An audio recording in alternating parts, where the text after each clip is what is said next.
Hello viewers, welcome to Review on Point. How are you all? Days are so lazy nowadays in winters.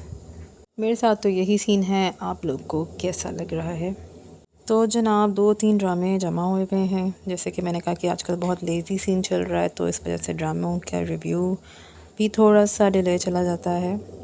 गो के बहुत important episodes थी जो कि last week थी। आज हम बात करेंगे ड्रामा सीरियल सुन मेरे दिल की एपिसोड नंबर 30 की। तो लेट्स स्टार्ट। लास्ट एपिसोड में हमने देखा था कि एपिसोड नंबर 29 में कि खूब मारा धाड़ी हुई थी।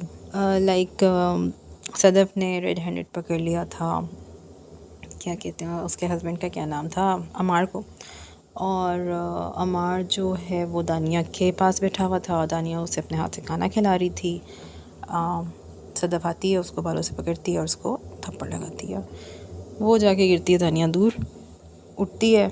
इतने में अभी अमार सारा कुछ सोच ही रहा होता कि क्या हुआ है, तो दूसरा थप्पड़ इससे पहले कि सदफ मारती तो दानिया आगे होकर उसको थप्पड़ मार देती है, जिसके ऊपर सदफ नाजुक बेचारी हमारी सदफ, उसके होंठ से खून भी निकल आता।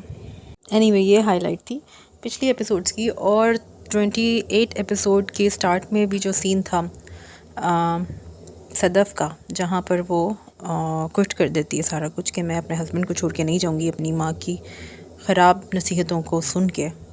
और जो बिलाल अब्दुल्ला होता है वो उसको एज अ बॉस ये बात करता है कि तुम मुझसे अपनी प्रॉब्लम डिस्कस करो। और जब ये बताती है कि वो मुझ पर शक करता है कि आपका और मेरा कोई सीन है, तो उसके ऊपर उसको गुस्सा भी आता है। वो सारा सीन बहुत अच्छा था। वह आज की तो थ्रू आउट ही परफॉर्मेंस बहुत अच्छी चल रही है इस ड्रामे में, तो वो सीन मुझे एक पर्सनली अच्छा लगा था। जो सदफ होती है हमारी, वो रेजिग्नेशन लिखती है और जाती है सीधी अमार के पास और कहती है कि मतलब यार वो डायलॉग बहुत अच्छा था वैसे बाय द वे सदफ का, कि तुम दानिया को फ़ोन करो और उसको कह दो कि मैं तुम्हारी बेशरम रफ़ाकतों से इस्तीफ़ा दे रहा हूँ। वो मुझे मज़ा आया वैसे उस डायलॉग का। एनीवे वो उसे कहती है कि मैं घर पे तुम्हारा इंतज़ार करूँगी और बस घर संभालूँगी, घर देखूँगी, मैंने इस्तीफ़ा दे दिया। दूसरी तरफ जो अमार है, उसका मुझे दिमाग समझ नहीं आया वैसे आदमी का, कि वो क्यों अपनी सदफ के पास जाने के बजाय दानिया के पास चला जाता है। मतलब इतना कोई लूज़र बंदा है, उफ़। आजकल के प्रोग्रेसिव दौर में आप किस तरह एक कैरेक्टर को इस तरह से अपने ड्रामे में शो करा सकते हैं। एनीवे जिनका ड्रामा है वो जाने।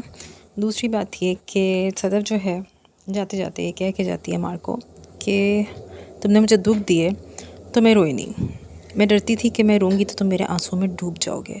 मुझे एक बात ये भी समझ नहीं आती थ्रू आउट कि ये वाले जो राइटर हैं जिन्होंने ये ड्रामा लिखा हुआ है, उनकी कोई बात सीधी सीधी क्यों नहीं होती? क्यों इतने नूडल्स की तरह उलझने पैदा करके हर छोटी सी बात को भी इतना अजीब तरीके से डिलीवर किया जाता है डायलॉग को? I don't know. खैर वो कह के उसको चली जाती है, मतलब कि उसके मुंह के ऊपर लानत भेज के वो निकल जाती है वहाँ से। वो जाती है अपनी माँ के घर। अच्छा, अब वो सारा कुछ जो है ना गाड़ी में, ये सारा कुछ रिपीटेडली सोचती हुई जा रही है जो सारा कुछ हुआ है ना कल वाली एपिसोड के अंदर। वो सारा ही काफ़ी ज़्यादा मिनट यही सारे चल रहे होते हैं। उसने खैर अपनी अंगूठी भी अमार वाली उतार के फेंक दी है और अब शायद वो इस आई थिंक कि अब वो एक नई सदफ बनेगी, जो कि उसने by the end of this episode उसने ये कह दिया है बिलाल अब्दुल्ला को कि मैं सोच रही हूँ कि मैं पहले से भी अच्छी हो जाऊँ। अब डायलॉग की डेप्थ चेक करें। ज़ावियार जो है वो जा रहा है अमेरिका नेक्स्ट डे, जिस दिन ये सब कुछ हुआ है। और अब वो अगला पूरा दिन गुजार कर ज़ावियार के साथ पार्टी शार्टी कर कर तो फिर उसको अपनी माँ के साथ आती है एयरपोर्ट पर छोड़ने, जहाँ पर बिलाल अब्दुल्ला से इसका आमना सामना होता है और वो उसको अच्छे तरीके से बहुत ही हंस के बहुत ही मुस्कुराहट के साथ खुदाफिज़ कहती है। हाँ, माँ को उसने आके घर में ये कह दिया होता है। माँ को पहले ही टेंशन पड़ जाती है कि हाय हाय सतीली बेटी से मेरी जान जा रही थी और ये अब आके मेरे सर के ऊपर पड़ जाएगी। वो उसे आते ही साथ पूछना शुरू होती है कितने दिन के लिए आई हो। जब वो कहती है मैं सामान लेके आई हूँ, तो वो कहती है सारे दिनों के लिए। और बस माँ की वहाँ पे ही बत्ती गुल हो जाती है। माँ ने ये सोचा था कि ज़ावियार चला जाएगा अमेरिका और ये अपने घर की हो जाएगी तो मैं अकेली पार्टी करूँगी। मतलब आंटी उस वक्त जितनी सड़ी हुई बैठी होती है ना गाड़ी में, जिस वक्त ये दोनों बहन भाई पार्टी कर रहे होते हैं, मतलब कि गाना सुन रहे होते हैं, उससे यही लगता है कि उनके अरमानों पे पानी भर गया सदफ को देख के।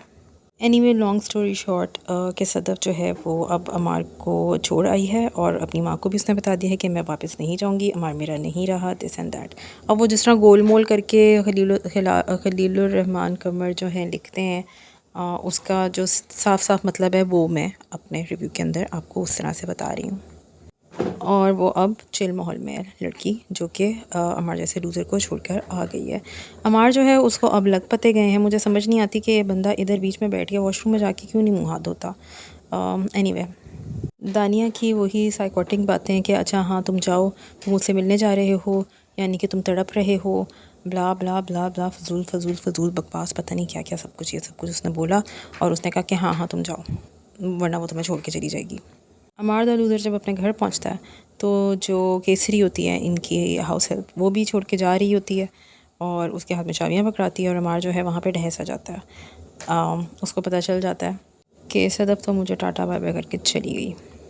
फिर उसके पास क्या रास्ता बचता है? जी हाँ, बिल्कुल सही पहचाना आपने। फिर वो जाता है यहाँ से सीधा हमशा के पास। हमशा सोई भी उठती है और फिर उसे कॉफ़ी की ऑफ़र करती है और फिर उसको बातें सुनाती है कि तुम जहर पी लो, कॉफ़ी नहीं पीनी तुमने।